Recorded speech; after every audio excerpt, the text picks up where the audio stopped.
Assalamualaikum warahmatullahi wabarakatuh. Nama saya Boy Putra, NPM 194010-2007. Baiklah, di sini saya akan menjawab pertanyaan dari soal PTS Ekologi Perairan Estuari dan Laut Tropis.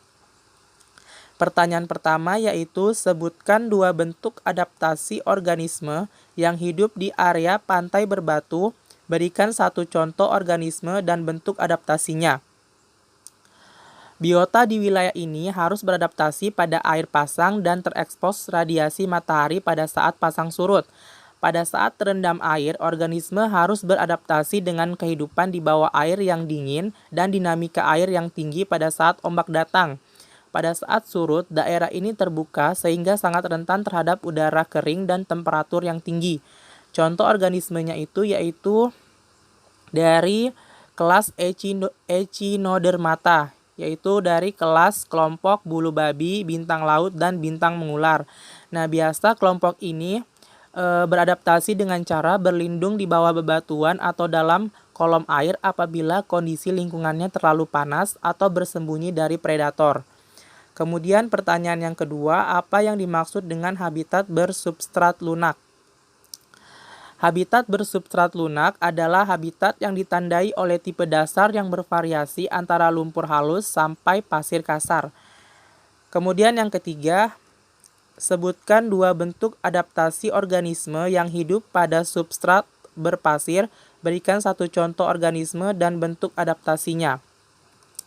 Jawab, organisme yang berada di habitat bersubstrat berpasir mempunyai kemampuan beradaptasi dengan dua cara, yaitu dengan menggali substrat sampai kedalaman yang tidak lagi dipengaruhi gelombang yang lewat, dan kemampuan menggali substrat dilakukan dengan cepat ketika gelombang lewat. Contohnya pada moluska yang mengubur dirinya dan cenderung mempunyai cangkang yang licin dan besar.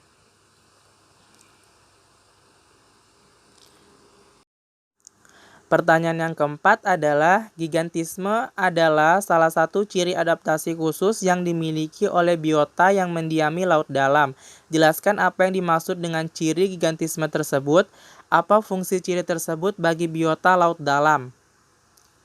Jawab, gigantisme laut dalam didefinisikan sebagai kecenderungan makhluk laut seperti invertebrata, vertebrata, dan semua makhluk laut lainnya lebih besar di perairan laut dalam, sedangkan makhluk yang ada di perairan dangkal cenderung lebih kecil. Fungsinya itu adalah sulitnya persaingan mencari makan, tekanan yang lebih besar, serta suhu yang lebih dingin. Pertanyaan yang kelima adalah, apa yang bisa Anda jelaskan secara singkat dari gambar berikut ini? Meningkatnya karbon dioksida bertolak belakang dengan pemanasan global, di mana peningkatan karbon dioksida menghasilkan fitoplankton dan pemanasan global menghasilkan zooplankton. Kemudian fitoplankton terjadi yang namanya populasi organisme, di mana di populasi organisme terjadi metabolisme, tingkat pertumbuhan ukuran sel stoikiometri, pengapuran relung ekologis.